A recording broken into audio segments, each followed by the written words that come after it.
Atma Bandhana.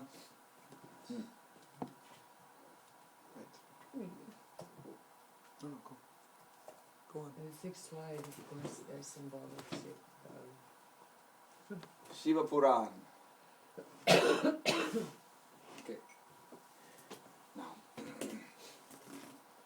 in the Shiva Puran, Vidyeshwara Samhita, chapter 18, shloka 2, Sutta says, Prakrityadashtabandya jihvascha uchyate prakrityadya ashtabandho na nirmukto mukta uchyate.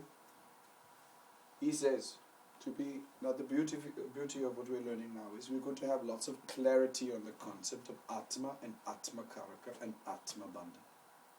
We're going to be really clear and specify so you understand what it is that is going on in the soul. And what is Charakaraka? What is it really? And Sutta describes this. He says, the Atma is called Jiva because it is bound down in 8 types of chains of Prakriti. When freed from these bondages, it is no longer considered a Jiva and instead called Mukta. Okay? That which is making you alive is the word Jiva, and you are bound by nature. When you are freed from these bondages, that soul is called Mukta. The Atma is called Mukta when freed. And these chains are 8. So, it's not just astrologers which invented this idea that there should be 8 Charakarakas. It comes from the concept that there are 8 chains on the Atma. And Shiva Puran describes these. We have a direct correlation between 8 Charakaraka and the concept of bondage described in the Shiva Puran. This is very, very important. Because if somebody says, no, we only use 7 Charakaraka, you say, then what about Shiva? Shiva says, Shiva Puran has described for us. There are 8 chains. Where is the 8th chain then if I'm using 7 Charakarakas? Right? Such an important principle. Therefore, there must be 8 Karaka, which signify the 8 bondages of the Jivatma. Jadatma cannot have these 8 bondages and have 7 bondages instead. Bhagavad Gita confirms this. Shiva Puran, 3rd sloka.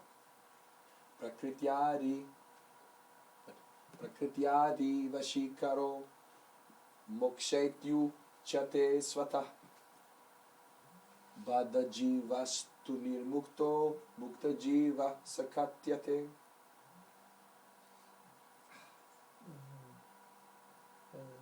Telephone de Edgardo. Something for the fireplace. No? Yes. Yes. Fuel for the wood.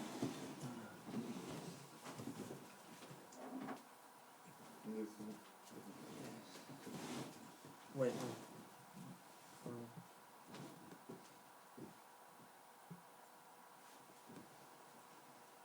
Moksha is the stage of complete control of these bondages of Prakriti, and so on.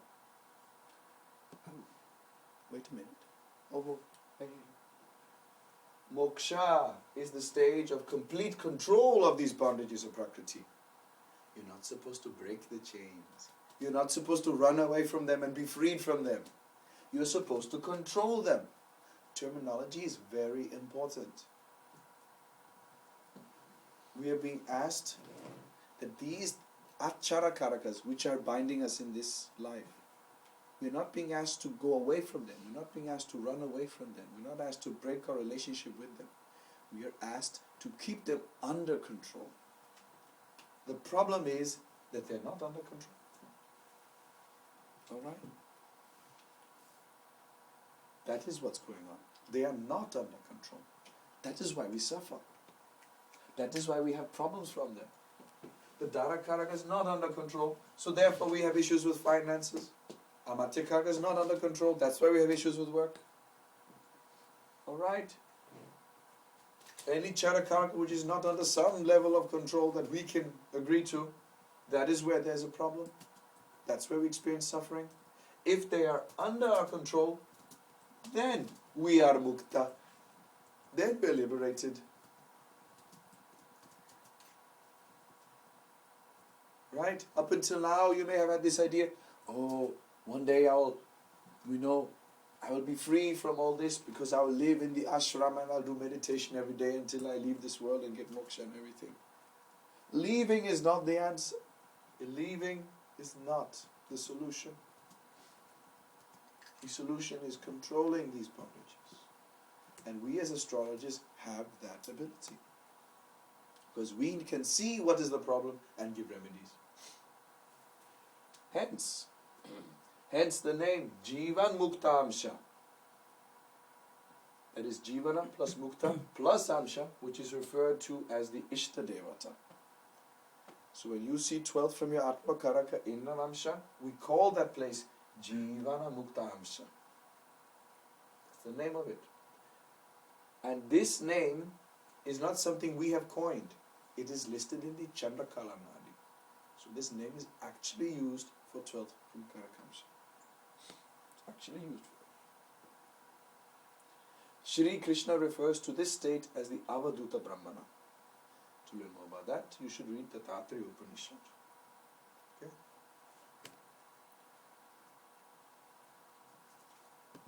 Now, control may not be the only answer. It may be you have to repair one of these bondages. Okay? Like a bondage has been severed. If you repair that, then you bring it under some level of control. Severed. Severed. Severed. Severed. Jiva. The word Jiva here in this concept. Jiva is also a name for Jupiter. Right? He's used it here. Where has he used it? He says here Jiva. Bhada Jiva Stulir Muto. He also says that Jiva Sakate Uchite. Anyway, Jiva represents Jupiter. In this context, Jupiter wants to support your Atma Karaka. Jupiter wants to support the Atma Karaka. And Jupiter will always support life. So, we are trying to bring the Atma Karaka to a state which is similar to Jupiter, the freed Jupiter, the auspicious Jupiter. That is good.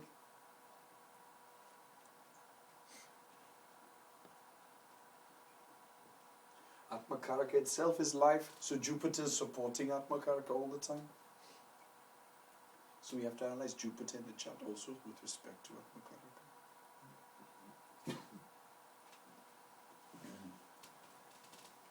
It may be relevant to understand that when we speak of this mukta, it refers to some aspect of being able to attain samadhi. In this body, it is savikalpa samadhi. Nirvikalpa samadhi, can that be attained in this body? I believe so, yes. That is supposed to be the complete cessation, that means complete stoppage, complete stop of any physical attribute that you have. The beauty of this state is that the body is preserved. It simply stops. The body is preserved, and you can be in 100 years in samadhi state and your body will not decay in any way. And then you can wake up, 100 years passed. That's possible. And that is also a means, so through samadhi, to attain some means of repair or control of these 8 charakarakas.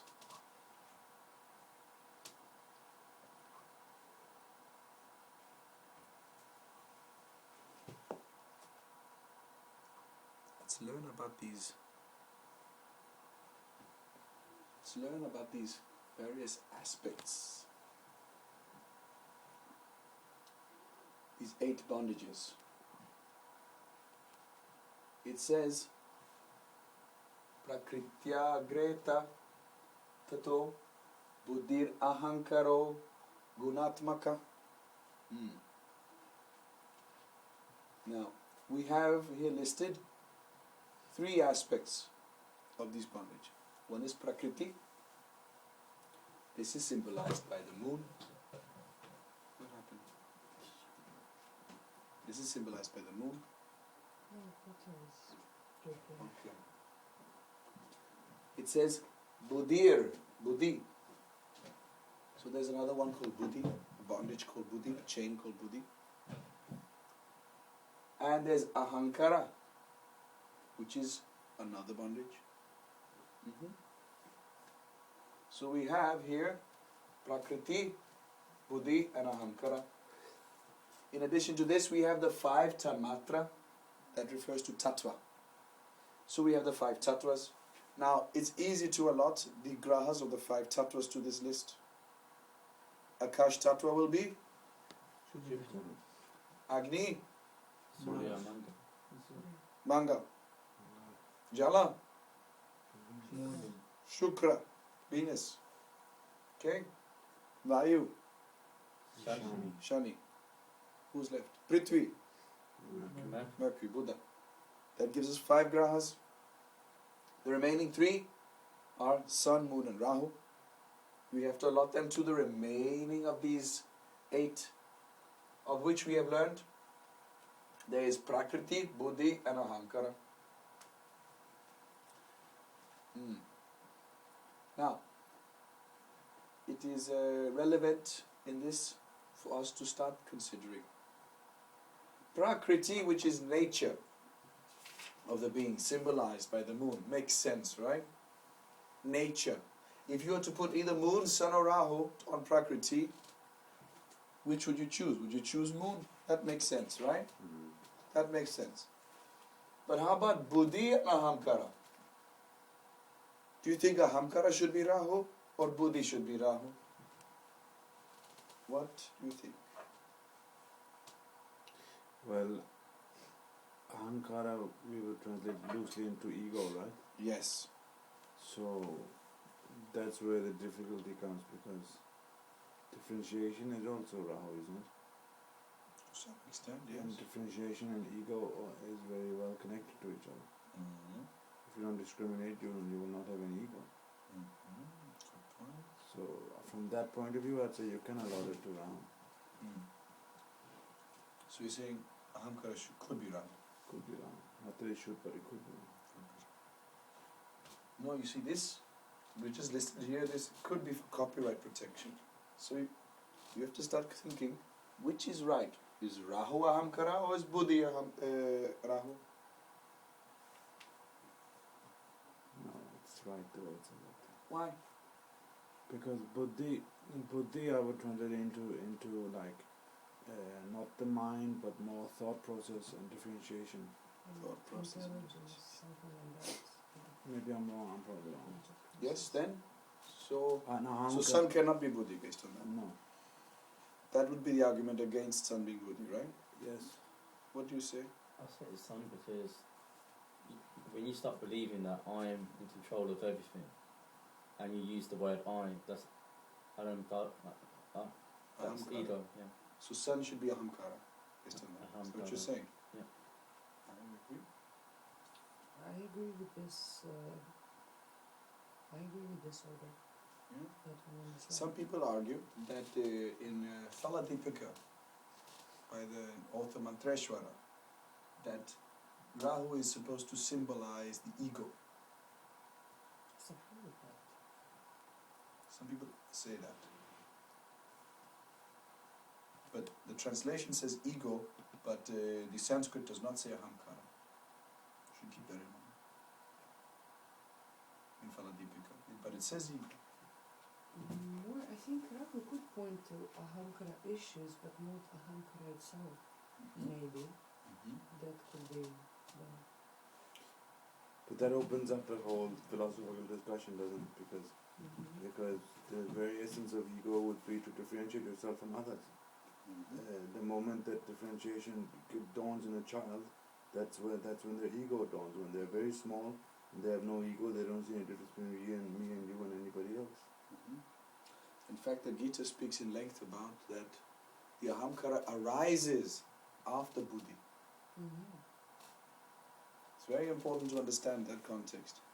Ahamkara only came to fore after the buddhi came to fore. When you started thinking, then you saw there was an I. So the two are interlinked. Two are interlinked. One caused the other to come to fore. You think Rahu is responsible for rebirths? Yeah. So who would come first? Obviously Rahu. And if Buddha came first, maybe there's a link. I want you to try something else also. The order which is given here is first Prakriti, then Buddhi, then Ahamkara. That means moon, then Rahu, then sun. Do you know a chakra which starts in this order?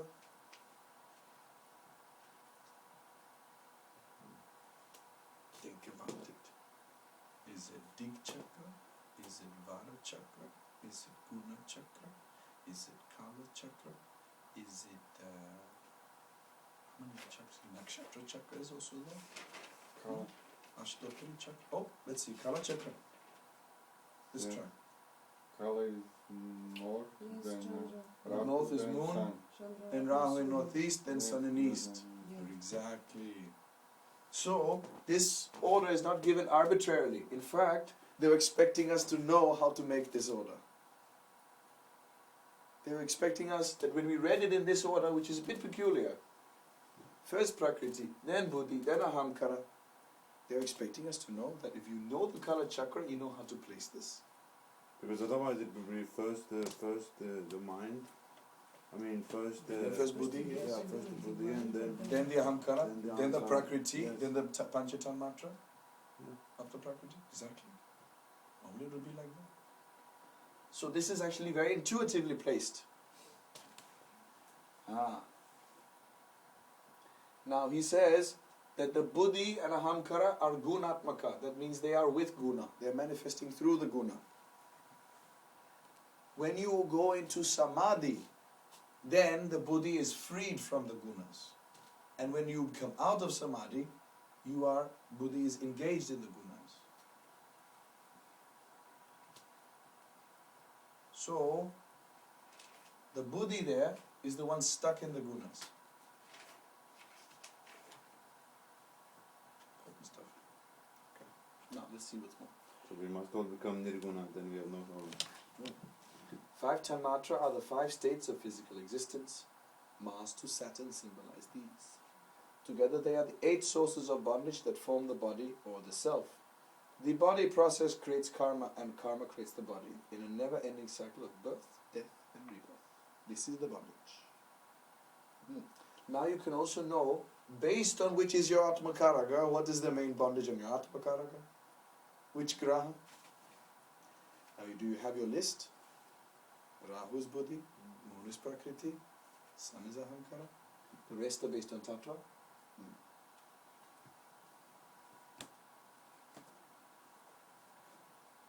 3 bodies are listed in the Shiv Puran. Because we've talked about bodies, we have to now talk about this. And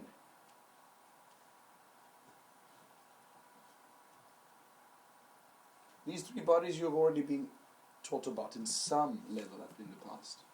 He describes the 3 bodies as being Stula, which is the gross or that large, new manifest physical body that relates to the material world. Then we have Sukshma or Sukshma Sharira. Sukshma Sharira, which is the subtle body that enjoys and dwells in the senses and its organs. And finally, the Karana Sharira, which is that form which manifests the karma. Remember the other day, we did some Kavach, Narayan Kavach. We did for the body, then for the mind, and then when you had to do for the soul, I asked you to use your hands. And count on the hands. And install the mantra in your hands. That is linked to the word Karana, the one which is doing karma. The soul is the one who's carrying the karma. And the word Kara itself means hands. Is this causal body? Because here it says casual. It must be causal, yes. Yeah, casual body. Which manifests the karma of the jiva and the past karma, causes joys and sorrows, sins and merits to manifest as life's experiences. These 3 bodies we have to analyze. 3 bodies. We have the physical body which we talked of before. It's the stula. We see this from Lagna. Okay? the mental body, which experiences pleasure, pain through the senses. We call it sukshma or subtle body. The moon and the arudas come under this. The subtle body, right? Yep, that's right.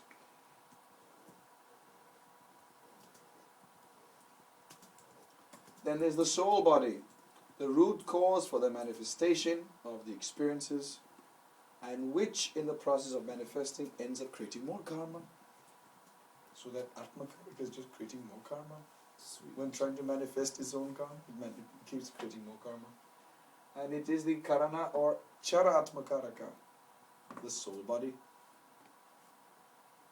So we stuck in this world. Yes, welcome to this universe. No, not exactly. Don't worry, relax. We're getting it. I'll help everybody, don't worry. You know, if you're still awake by the end of class, then you'll get some powerful mantras. Alright? Now, to understand this, it is worthwhile to compare to Atma Upanishad, because this Upanishad is very detailed. We are asked to take a break from the bodies. And let us examine the teachings of Brahma Rishi Angirasa. Okay. He is the father of Brihaspati. Have you not seen something where it says Ata Angirasa, something like that? Have you not seen that from your lessons? Glasses, yes. Ata Atharvana Angirasa, something like that. Excuse me.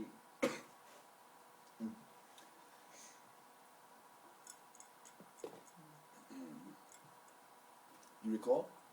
You recall yet? Think, come on. Is it in Did you read the those lesson lessons? about Yeah, I Brahma read and Sorry?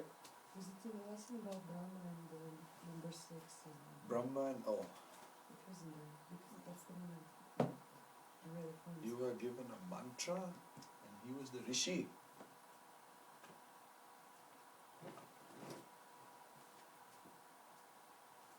One of the 3 rishis. No, Who are the 3 Rishis? the ones who Gave Om. did Om, yeah. Who gave Om? The 3 Rishis are?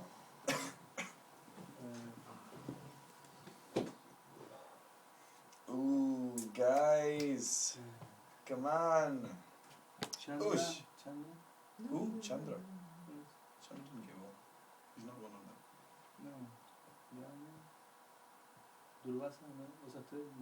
Archie? What was it? Atri is one. Kashyap. Next. Kashyap is not one. No. He gave something, but not that. Brahma. Go get your water. Go get your water. Yeah. You need to feed that brain. Cool it down.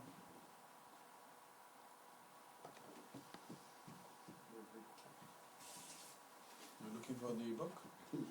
Ah. It's there, Praj. Ah. I'll catch you heading for it.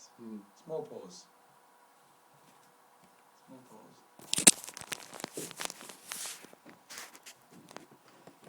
So we figured out that this Rishi has given you the Raum Bija, Raum mantra, Jyotir mantra. Yes. Now, what Angiras gives us is, he gives us 3 definitions of the self. He calls them, these who are the born Purusha, that means the born human, are Atma, Antaratma and Paramatma. It doesn't refer only to the born human, but any living individual. Okay? Now we can translate Atma as self, Antaratma as inner self, because Antara means something which is inside. Like Antariksha means that which is inside the zodiac. And Paramatma, which is the supreme self. Notice that the word Atma here is not used to indicate the soul. Atma just means self. Which aspect of self? It can also mean the body. In fact, in India, the word Atma just means self. Like yourself, myself, himself, herself, Atma.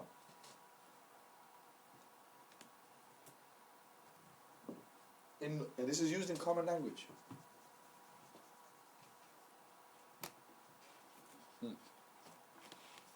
A bit more about Atma Upanishad. Maharishi Angirasa teaches that the Atma, that means the first among them, right? The first Atma, not the other two, is composed of the inner and outer organs, including the skin, flesh, hair, fingers, backbone, nails, ankles, stomach, navel, penis, hip, the thighs, cheeks, ears, brows, forehead, hands, flanks, head, and eyes, etc. These are born and these shall surely die. So obviously he's referring to the body, he's referring to the lagna. It refers to the lagna chart, consisting of signs and planets which define the body of parts. This is the first definition of the self as the lagna and houses from it. Houses cannot be divorced from the lagna, they are intimately connected. And whenever there is the lagna, these houses will automatically arise to show the body parts. Okay. So when you're reading these Upanishads, when you see the word Atma, do not get confused. You must understand the context. Atma can mean your body. That's why we can have a Stira Atma Karaka. Stira Karaka is your body. Which graha is Stira Atma Karaka? Sun, okay. Not Saturn. If it's supposed to signify your body, then how can it be Saturn? Yes. Yes. Okay. Maharishi Angirasa teaches, named Antaratma. It is composed of 5 tanmatra. Tanmatra are supposed to be tattvas. Yes. Why? They are allotted to the body. Because our body is made out of the five elements. But this is supposed to be the subtle body. So where did the tanmatra come in?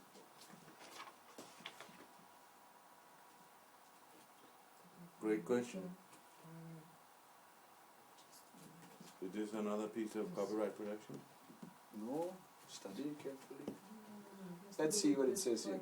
5 tanmatra, all emotions and memory by which it enjoys the senses, and inner self of knowledge, which gives talent, skills and learning, and is all that is in nature.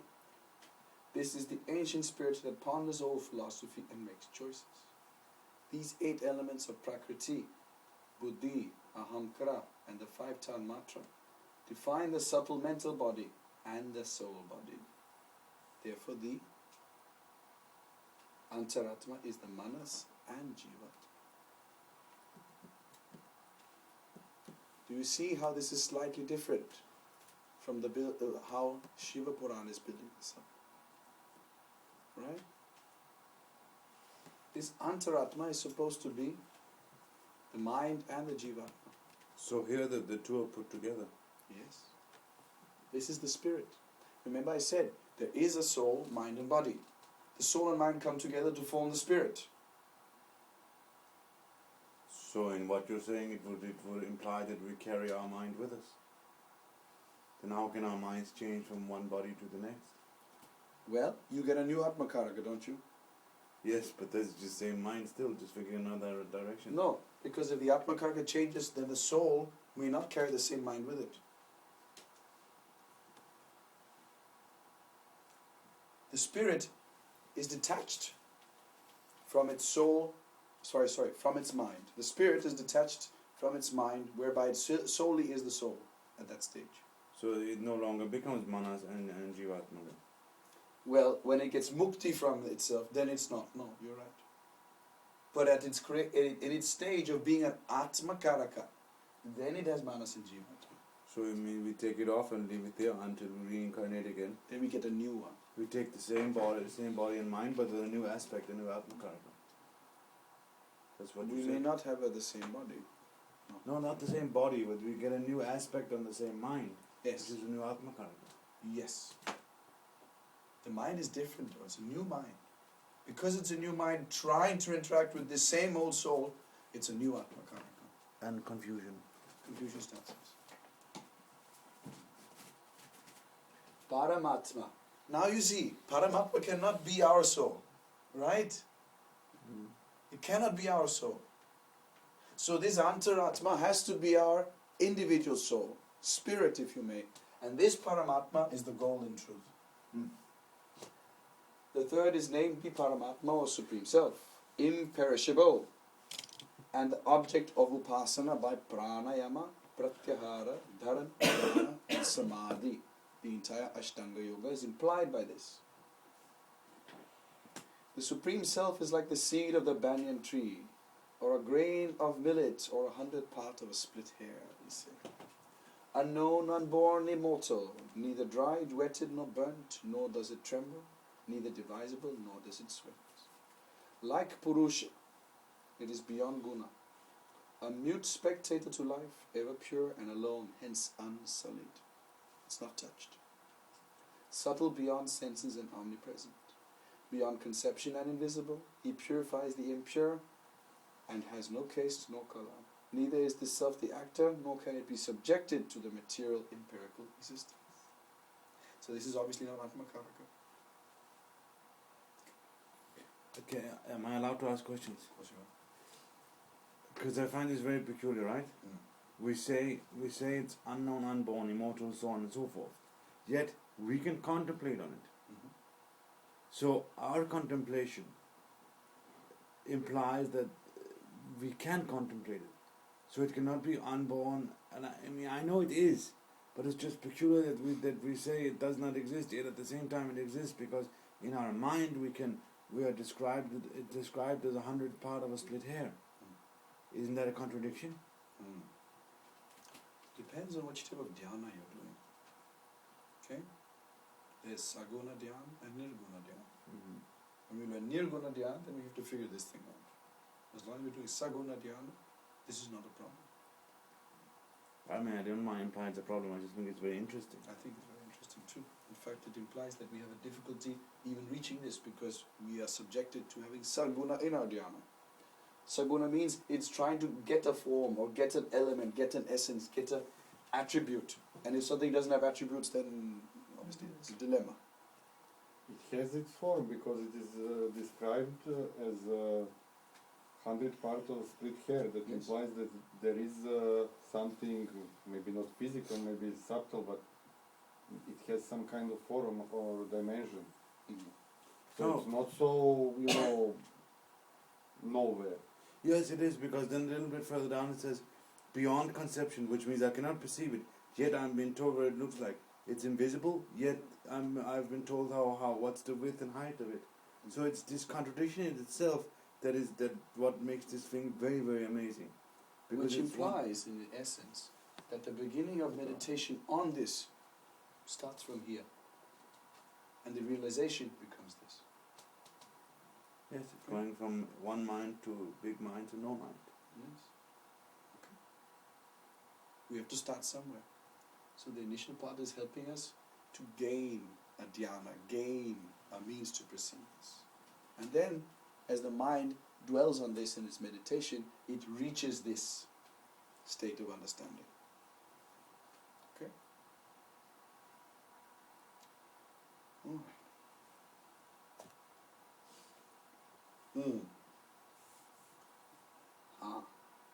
Two situations arise from the above definition. Dvaita concept. Paramatma is different from Jivatma in that the latter is covered and bonded by karma, while the Paramatma is unsullied. They're separate. This is Dvaita. Advaita. Paramatma is the inner core of Jivatma and is unsullied and pure, while when viewed with the coverings of karma, it seems impure and is called a Jivatma. All paths will be various combinations of these two perspectives, including things like projections of the Jivatma as Paramatma and vice versa. What is right is again a matter of bias and is based on the discrimination of the intellect, which is further subject to controlled thoughts by the mind and cultural exposure, which are the senses. Discrimination comes from Pakalagna. So in choosing one of these, your Pakalagna is going to decide. Viveka. Fifth house, Shiva worships Vishnu. Dvaita concept. Ninth house, Vishnu worships Shiva. Advaita. First house is Brahma and encompasses both. So depending on which of these three, you are choosing that path. But in truth, we only choose one of these, 5th house or 9th house. These are the houses of worship. When realization comes, it becomes both.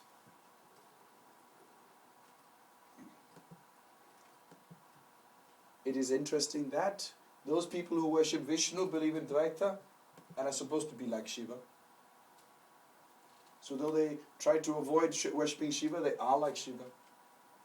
And those who worship Shiva and only want to focus on that are into Advaita and are like Vishnu. Shiva worships Vishnu and Vishnu worships Shiva. They are part of the same story. Now, the Atma Karaka is the object of Upasana.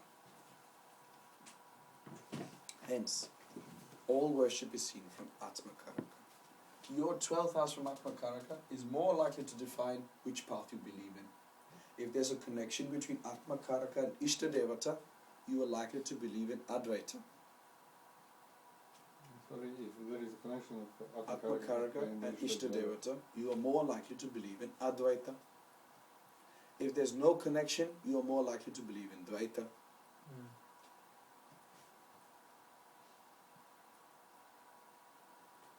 Which do you think is right? Utlu, Dvaita or Advaita? For her or in general? For For me, you?